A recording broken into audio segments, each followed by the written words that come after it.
paz do Senhor, bem-vindos ao canal Reação Pentecostal. Eu quero agradecer a você que já se inscreveu no nosso canal e a você também, visitante, eu quero convidá-lo a assistir nossos vídeos e caso goste, deixe lá seu like e se porventura você quiser participar desse movimento de reconstrução doutrinária, então inscreva-se no nosso canal e não se esqueça de deixar os seus comentários. O vídeo de hoje é uma resposta ao Diego Brandão do canal Digo Fala.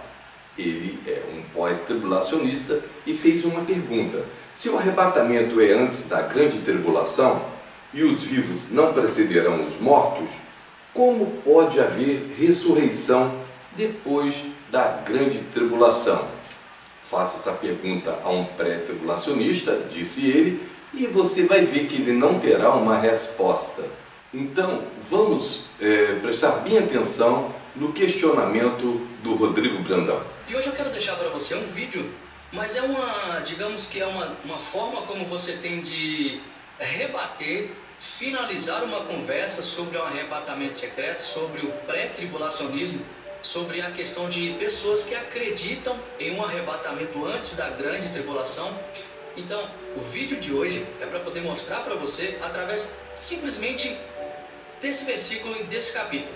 Quando você fizer isso, você vai deixar o pré-tribulacionista sem respaldo. Abre aí a sua Bíblia, está em 1 Tessalonicenses, capítulo 4, e o versículo é 16 e 17. Somente nesses dois versículos você finaliza de vez qualquer discussão amigável em relação a esse assunto que é um arrebatamento pré-tribulacionista, ou seja, um arrebatamento secreto antes da tribulação, tá? 1 Tessalonicenses 4,16, vamos ler. Diz assim, ó: pois, dada a ordem com a voz do arcanjo e o ressoar da trombeta de Deus, o próprio Senhor descerá do céu, e os mortos em Cristo ressuscitarão primeiro. Depois, nós os que estivermos vivos, seremos arrebatados com eles nas nuvens. Para concluir, esse é o versículo chave, que é para você encerrar o assunto. Ó, olha só, vou voltar um versículo antes, para você agora compreender que é o versículo matador para você derrubar eles. É o seguinte, ó, vamos ler o 14. Se cremos que Jesus morreu e ressuscitou, ressurgiu, cremos também que Deus trará mediante Jesus e com ele aqueles que nele dormiram, tá? Aqueles que morreram até a vinda do Senhor. Certamente não precederemos os que dormem. Na visão pré-tribulacionista, na visão daqueles que acreditam em um arrebatamento antes da grande tribulação, os mortos ressuscitarão e os vivos serão arrebatados. Beleza, Paulo está dizendo que de maneira nenhuma nós, os vivos, precederemos os mortos. Na visão pré-tribulacionista. Beleza. Se nós, os vivos, de maneira nenhuma precederemos os que dormem, pode porventura haver uma outra ressurreição no final da grande tribulação? Então, nessa ressurreição que vai haver no final da grande tribulação, não está valendo. Por quê? Porque eu já fui arrebatado vivo. Então é impossível eu ser arrebatado depois na visão tribulacionista. Então é impossível eu ser arrebatado no final da grande tribulação. Vai haver uma ressurreição e um arrebatamento na visão pré-tribulacionista. Beleza. Então aqui houve já um arrebatamento, né? Então aqui a ordem está correta. Porém, se eu andar mais um pouquinho para o final da grande tribulação, segundo os pré-tribulacionistas, vai haver outra ressurreição e outro arrebatamento. Ok? Beleza. Então aqui, os vivos do final da grande tribulação, os vivos, olha que louco, os vivos do final da grande tribulação, não pode mais. Por quê? Porque já houve um arrebatamento e já houve uma ressurreição. Bem, acabamos de ouvir o Rodrigo Brandão, mas eu quero trazer para você com clareza a resposta sobre como acontecerá essa primeira ressurreição. Porque assim como a colheita, uma colheita, ela é dividida em fases ou em etapas, a primeira ressurreição, ela também é dividida em etapas. Ou seja, nós teremos que aprender o que significa em Levítico o princípio da colheita, para compreender que Jesus ele veio para cumprir a lei, ou seja, o fim da lei é Cristo. Não significa, como alguns eu vejo pregar por aí, que Jesus veio para dar fim à lei. Não, não é isso. Ele é o fim da lei. Ou seja, toda lei volta, aponta para Cristo. E Cristo então veio para cumprir a lei. E para você entender o arrebatamento da igreja e toda a primeira ressurreição, você precisa ler Levítico 23. Mas eu quero também trazer um esclarecimento para você. Não é uma denominação que vai te salvar. Não é uma igreja pré-tribulacionista ou uma igreja pós-tribulacionista ou uma igreja mesotribulacionista. Não é você ser reformado, pentecostal ou neopentecostal. Não é isso que vai salvar você. A salvação é em Cristo Jesus. É você andar em comunhão, em santificação, conforme a Bíblia orienta. É você obedecer os seus mandamentos. Então, onde é que está o problema? O problema está em você deixar uma doutrina, seja ela qual for, te tirar dessa posição de santificação.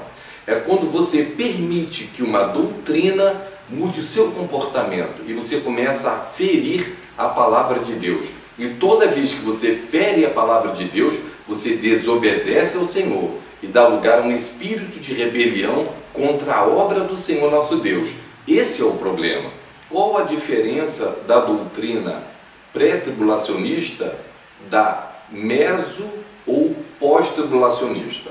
Está no comportamento que ela sugere. Ou seja, eu vou para uma festa à noite, uma festa de casamento. Significa que eu poderia ficar amanhã tranquilo, light, ok? E passar a me arrumar quando estiver faltando 2 horas para o evento, ok? Porque eu sei que o casamento será apenas à noite. Então a influência da doutrina pós-tribulacionista ou mesotribulacionista é dizer que eu posso relaxar por enquanto, porque o arrebatamento da igreja se dará só depois da manifestação do anticristo e de algumas outras coisas que vão acontecer. A diferença é que quem acredita no arrebatamento pré-tribulacional sabe que tem que andar em santidade, porque a qualquer momento, a qualquer instante, poderá tocar o toque da última trombeta. Assim, você tem que andar em santidade, de manhã, de tarde e de noite, sempre pronto para ouvir o toque da última trombeta. Então, se uma doutrina fez você ficar parecido com o mundo, aí você precisa acender um sinal vermelho, não é nem amarelo, porque a doutrina verdadeira só te leva para andar em santidade na presença de Deus. Portanto, fica aqui esse alerta para você. E se porventura, se você percebeu que uma doutrina te levou a ficar parecido com o mundo, então você precisa compreender que essa doutrina é um erro. Se você parece com o mundo e o mundo se parece com o diabo, Satanás, porque o mundo jaz no maligno, tem alguma coisa errada. Porque como você pode ser filho de Deus e parecer como filho do diabo?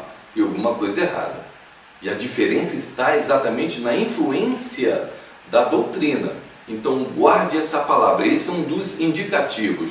Nenhuma doutrina te leva a ficar mundano. Toda doutrina correta te leva a ser santo, a parecer com Deus, ok? Então vamos lá, vamos dar continuidade, porque agora eu quero apresentar para você sobre a primeira ressurreição, onde vai entrar o arrebatamento da igreja. Vamos ao ensino correto da palavra de Deus. É impossível a igreja do Senhor ficar para passar pela grande tribulação. Bom, a primeira ressurreição, essa é a questão, está em Apocalipse 20, versículos 4 e 5.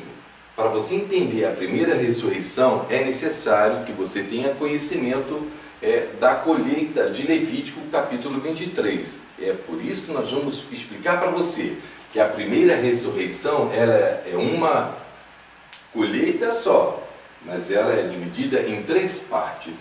Deixa eu ler aqui primeiro Apocalipse 20, versículos 4 e 5. Diz assim: E vi tronos, E assentaram-se sobre eles aqueles a quem foi dado o poder de julgar, e vi as almas daqueles que foram degolados pelo testemunho de Jesus e pela palavra de Deus, e que não adoraram a besta, nem a sua imagem, e não receberam sinal na testa, nem na mão, e viveram e reinaram com Cristo durante 1000 anos. Mas os outros mortos não reviveram, até que os 1000 anos se acabaram. Esta é a primeira ressurreição. Assim, vocês observem que para entender a primeira ressurreição, você precisa compreender que isso aqui é a representação de um campo de cevada. E as primícias aqui de Levítico 23, 9 a 14, explicam o que é a primeira parte, a segunda parte, que é a grande colheita, e a terceira parte, que são os cantos da colheita. Aqui está uma representação completa do que Levítico 23 trata conosco. Então vamos falar primeiramente das primícias. O que significa? Era a primeira parte da colheita. Também, um servidor do templo marcava a parte mais madura do campo, ou seja, ele visitava aquele campo, olhava a parte que estava mais madura. Isso é um levita, um servidor lá do templo. Aí ele marcava e dizia: bom, é esse trecho aqui que será a sua primícia. Então, depois de colhida, essa parte era apresentada no templo para receber a bênção sobre a grande colheita. Bom, então nós vamos ler Levítico capítulo 23, de 9 a 14. As primícias. E falou o Senhor a Moisés, dizendo: fala aos filhos de Israel e dize-lhes: quando houverdes entrado na terra que vos hei de dar, e cegardes a sua cega, então trareis um molho das primícias da vossa cega ao sacerdote, e ele moverá o molho perante o Senhor, para que sejais aceitos. Ao seguinte dia do sábado o moverá o sacerdote, e no dia em que moverdes o molho, preparareis um cordeiro sem mancha, de 1 ano, em holocausto ao Senhor. E sua oferta de manjares serão 2 dízimas de flor de farinha, amassada com azeite, para a oferta queimada em cheiro suave ao Senhor. E a sua libação de vinho, o quarto de 1 hin. E não comereis pão, nem trigo tostado, nem espigas verdes, até aquele mesmo dia em que trouxerdes a oferta do vosso Deus. Estatuto perpétuo é por vossas gerações em todas as vossas habitações.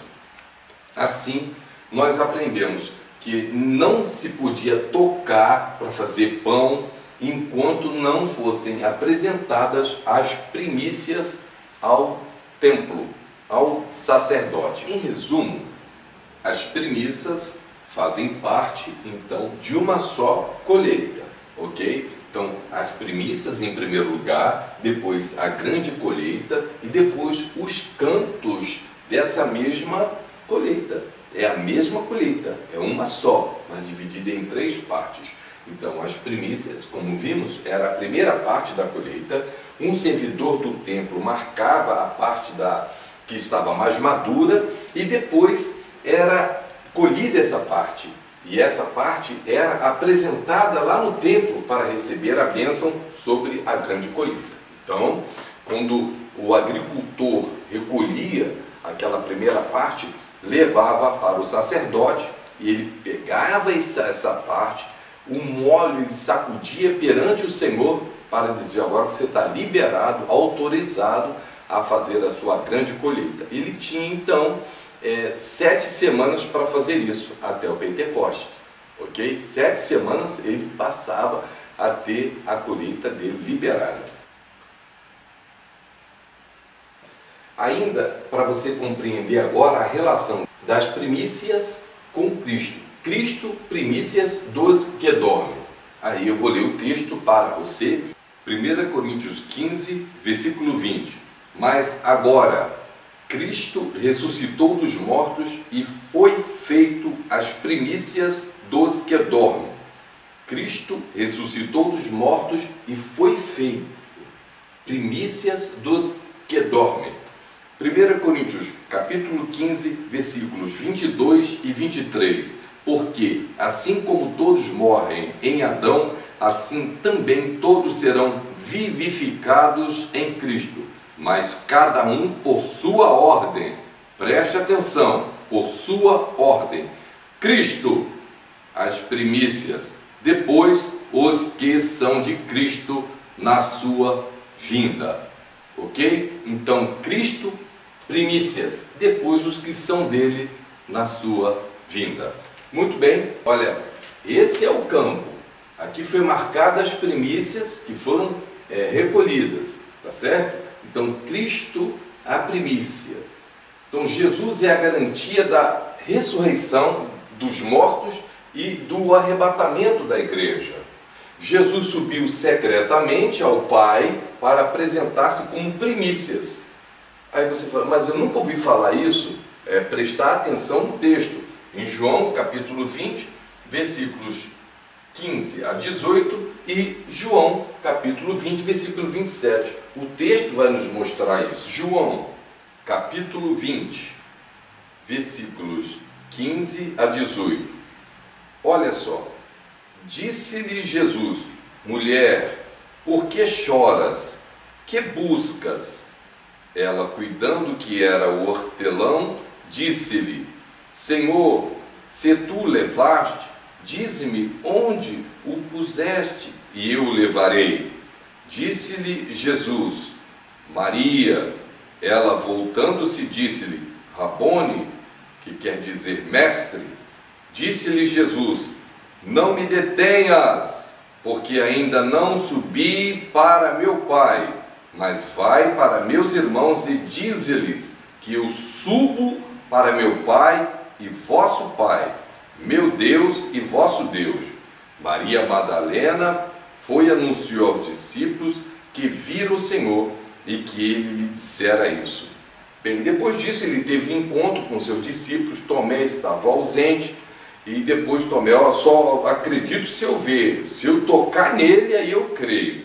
Mas observe que agora Maria não podia tocar em Jesus, porque ela representava uma contaminação e ele estava ressuscitado e totalmente purificado. E ele não podia então ser tocado antes que se apresentasse ao Pai.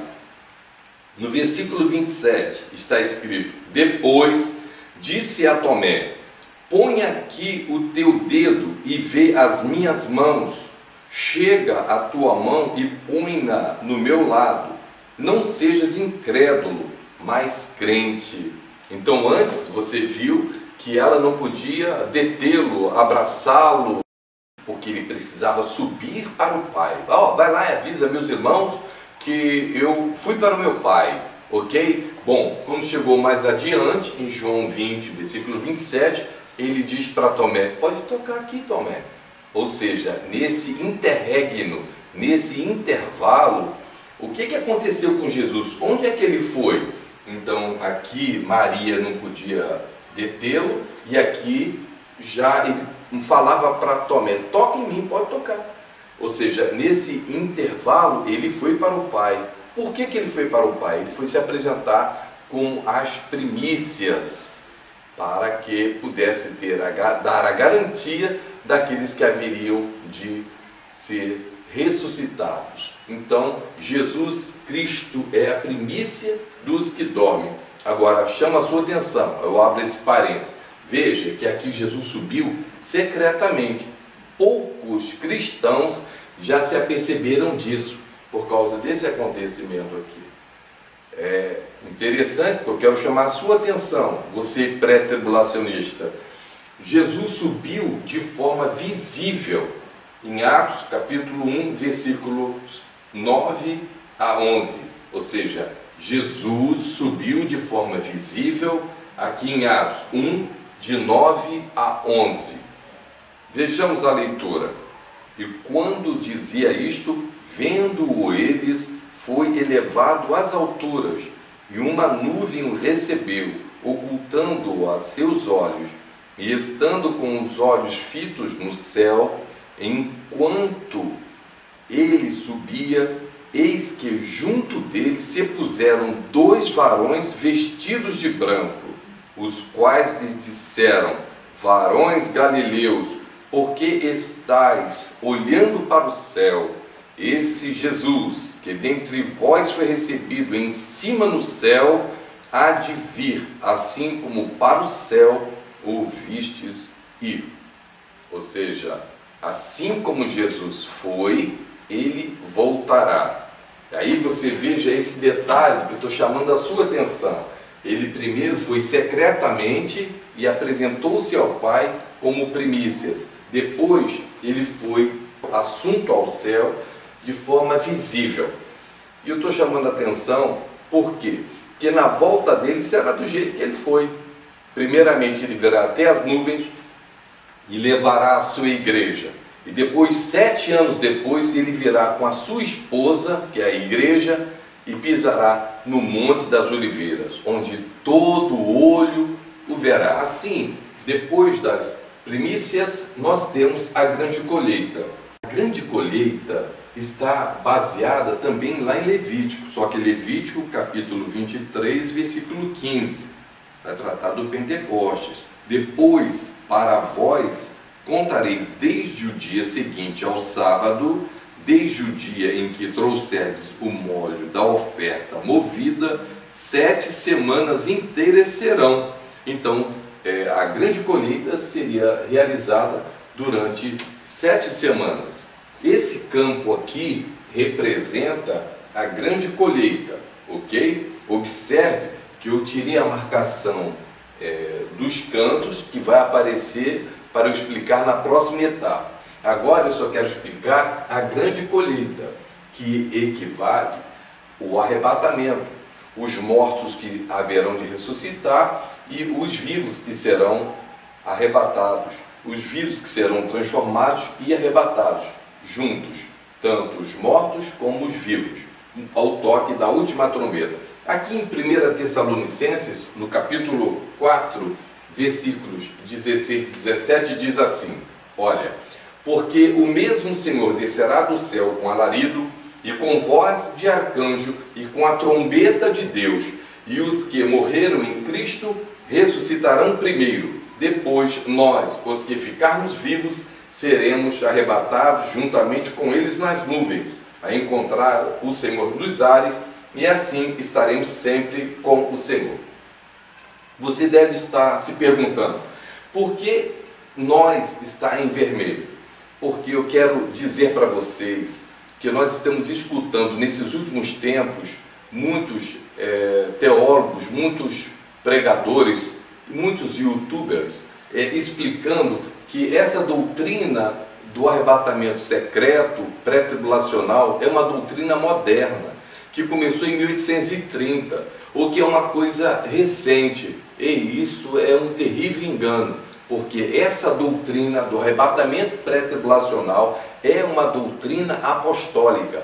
Quem recebeu a doutrina do arrebatamento da igreja foi o apóstolo São Paulo, e ele já tinha essa esperança e ensinava exatamente isso. Observe bem, porque o mesmo Senhor descerá do céu com alarido e com voz de arcanjo e com a trombeta de Deus, e os que morreram em Cristo ressuscitarão primeiro. Aqui ele ficou de fora, mas olha como ele se inclui na esperança do arrebatamento. Nós, ou seja, ele ensinando, eu e vocês, nós, os que ficarmos vivos, seremos arrebatados juntamente com eles. Eles quem? Aqueles que ressuscitaram, ok? Aqueles que morreram. Nós, os que ficarmos vivos, seremos arrebatados juntamente com eles nas nuvens, a encontrar o Senhor dos ares. E assim estaremos sempre com o Senhor. Portanto, a doutrina do arrebatamento pré-tribulacional é uma doutrina apostólica. E nós estamos aqui resgatando a verdadeira doutrina, a doutrina apostólica. Mais adiante, você vai ver uma outra passagem que está aqui, ó, em 1 Coríntios, no capítulo 15, versículos 51 e 52. A mesma coisa você vai verificar aqui. Eis aqui vos digo um mistério. Na verdade, nem todos dormiremos. Olha ele aqui dizendo, Paulo incluindo aqui. Mas todos seremos. Paulo dizendo, olha eu aqui, transformados, no momento, num abrir e fechar de olhos, ante a última trombeta, porque a trombeta soará e os mortos ressuscitarão incorruptíveis. Agora veja só a doutrina dele, e nós seremos transformados. Paulo tinha a esperança do arrebatamento pré-tribulacional.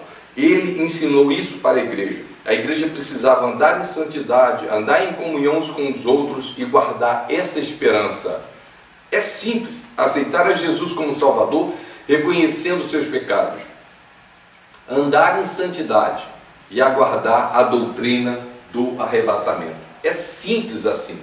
E eu quero chamar a sua atenção porque esse meu posicionamento para estar aqui instruindo você é que o povo que pregou o Evangelho no século passado era um povo muito simples, principalmente quem constituía a Assembleia de Deus.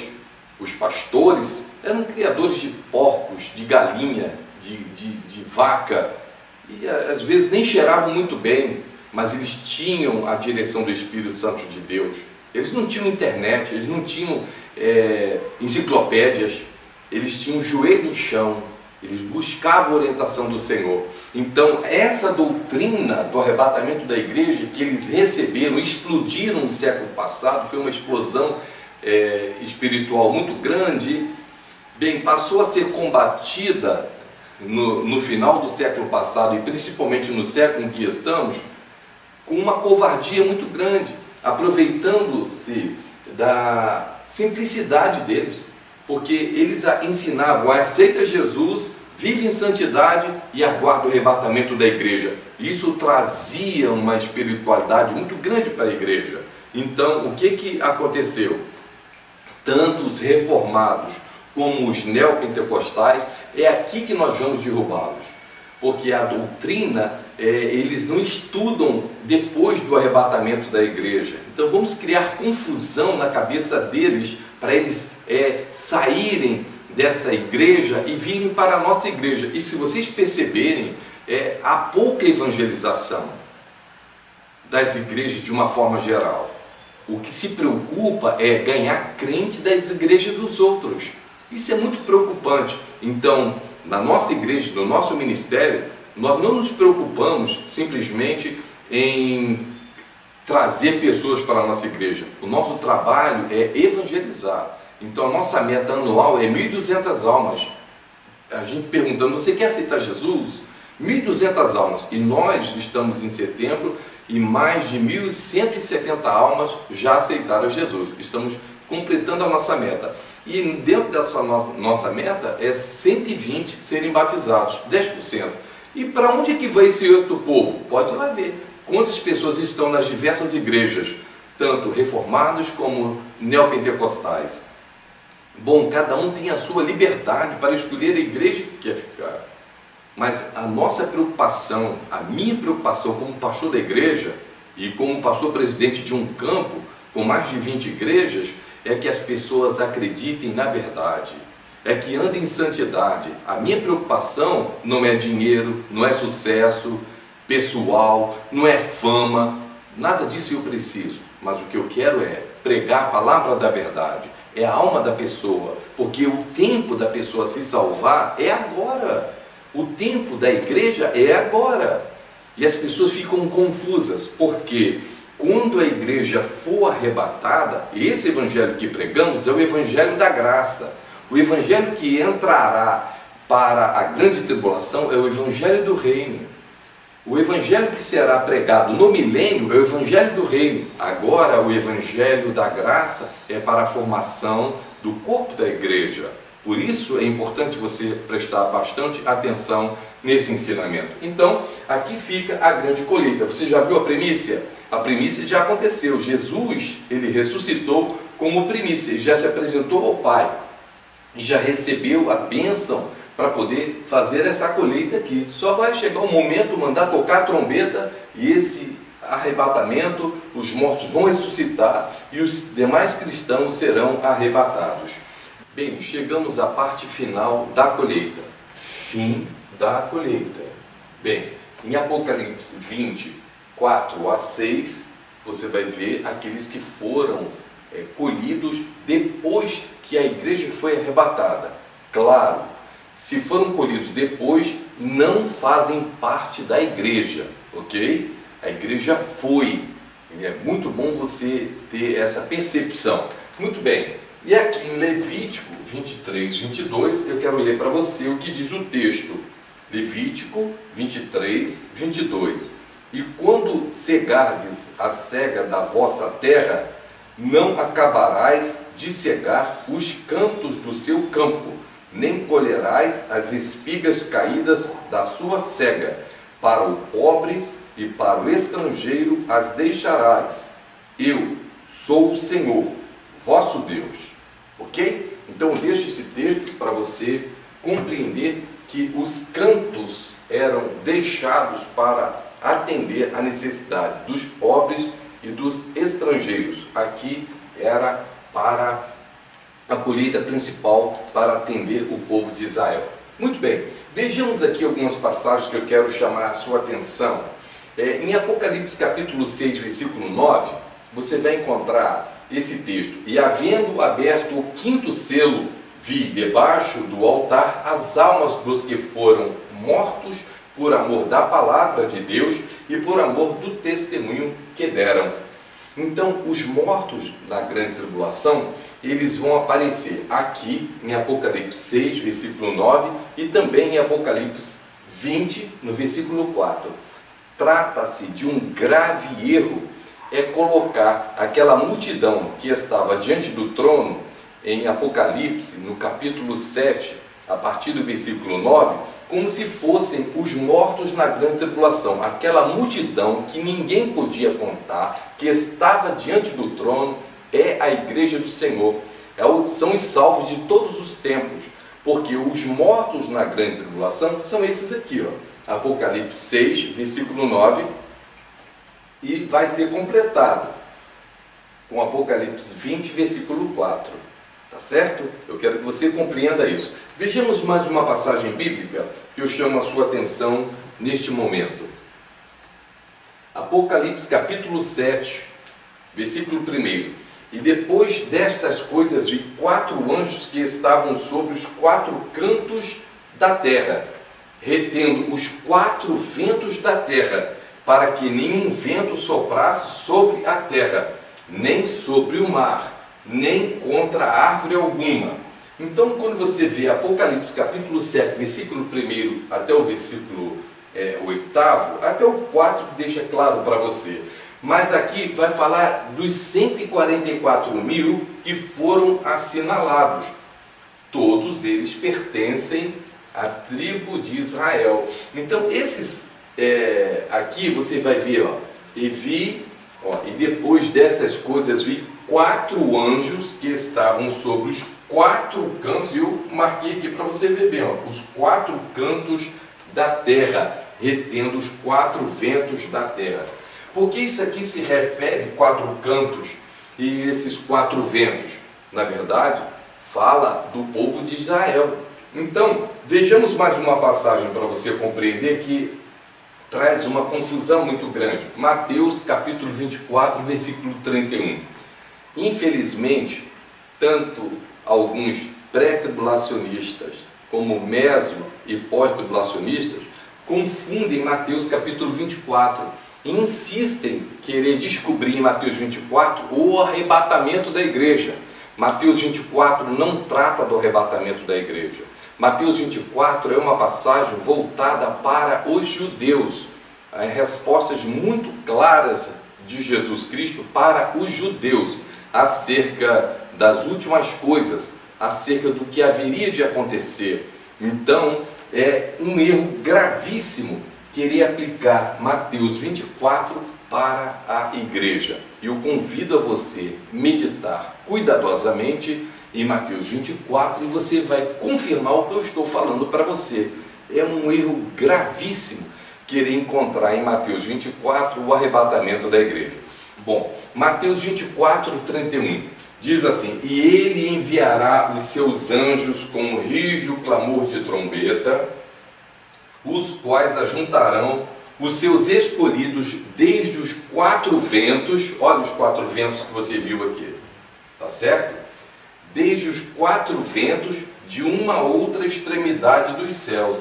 Então, lógico que você começa a compreender que esses aqui estão alinhados com esses de Apocalipse capítulo 7, versículo 1. Então é muito bom você ter esse entendimento. Em resumo, eu quero explicar para você como isso vai acontecer. Primeiramente, Jesus, como primícias, ele foi ao Pai e se apresentou dizendo: Pai, está consumado, está tudo pronto agora. E ele é a nossa primícia. Ele é. Por quê? Porque ele é a nossa garantia de que haveremos de ser ressuscitados, haveremos de ser arrebatados, ok? E aí a igreja do Senhor então será levada, conforme está previsto na palavra do Senhor em 1 Tessalonicenses no capítulo 4, versículos 16 e 17, ou 1 Coríntios no capítulo 15, versículos 50, 51 e 52. Bem, arrebatado que foi a igreja, acontecerá aqui na terra a grande tribulação. E durante a grande tribulação, os judeus, 144 mil, serão assinalados e passarão por essa terra pregando a palavra. Esses sairão incólumes durante essa passagem. Como assim? Porque Deus mostrará que Ele é Deus, mesmo durante esse período em que Satanás, com o anticristo, o falso profeta, estarão dominando a terra. Mas os 144 mil assinalados pelo Senhor passarão incólumes. Mas à proporção que forem pregando o evangelho do reino e os judeus espalhados pelo mundo todo forem se convertendo, esses outros serão mortos. E aí no capítulo 6, versículo 9, você os encontrará debaixo do altar. Nunca confunda com aqueles que estão diante do trono, ok? Muito bem. Por quê? O arrebatamento da igreja se dará no momento em que marcará uma divisão de tempo. O tempo da igreja é o tempo que estamos vivendo agora. Quando a igreja for arrebatada, no dia que a igreja for arrebatada, escuta bem isso, o fuso horário revela isso. Num lugar será dia, mas no outro lugar será noite. Mas no dia que a igreja for arrebatada, terá início a grande tribulação com a abertura do primeiro selo, quando o anticristo vai se manifestar. Num primeiro momento, apenas com a mensagem de paz, e vai enganar a muitos com a mensagem de paz. E os acidentes naturais vão tomar conta do mundo todo. Mas no meio da grande tribulação, esse anticristo se manifestará, se revelará, e na segunda metade da grande tribulação manifestará o seu terrível poder destruidor e perseguição contra o povo de Israel. Muito bem, queridos, eu quero deixar essa mensagem para você compreender que depois da grande tribulação, Jesus virá com os seus santos e pisará no Monte das Oliveiras, destruirá todo o exército do anticristo, e aí sim estabelecerá a vitória do povo de Deus e restabelecerá o reino de Israel. E que esses que forem ressuscitados depois da grande tribulação reinará com Cristo durante 1000 anos. E preste atenção, não existe segundo arrebatamento. Não existe segundo arrebatamento. Porque observe que depois que eles ressuscitarem, quando estiverem aqui na terra, eles reinarão com Cristo durante 1000 anos. E o que vai acontecer uma vez que Satanás foi preso, vai ser solto depois de 1000 anos? Depois de 1000 anos, Satanás será solto, haverá uma nova rebelião que vai se levantar contra o povo de Deus, e aí esses que se rebelaram serão lançados no lago de fogo eterno. Depois disso virá o juízo final, e no juízo final os livros serão abertos, e aqueles que não forem encontrados no livro da vida serão lançados no lago de fogo eterno. E depois virá um acontecimento tremendo, porque surgirão novos céus e nova terra. E depois disso é a Jerusalém que desce. Não tem arrebatamento, é a Jerusalém que desce. Por isso eu quero deixar para você essa mensagem, para você compreender. E nós estaremos nos aprofundando cada vez mais para esclarecer para você que acredita no arrebatamento pré-tribulacional, para que você fique firme na doutrina que você recebeu. Aceite a Jesus, ande em santidade e acredite no arrebatamento da igreja. Que Deus abençoe você, seja muito feliz. Eu deixo aqui o meu abraço e te convido para você se inscrever no nosso canal. Deus te abençoe.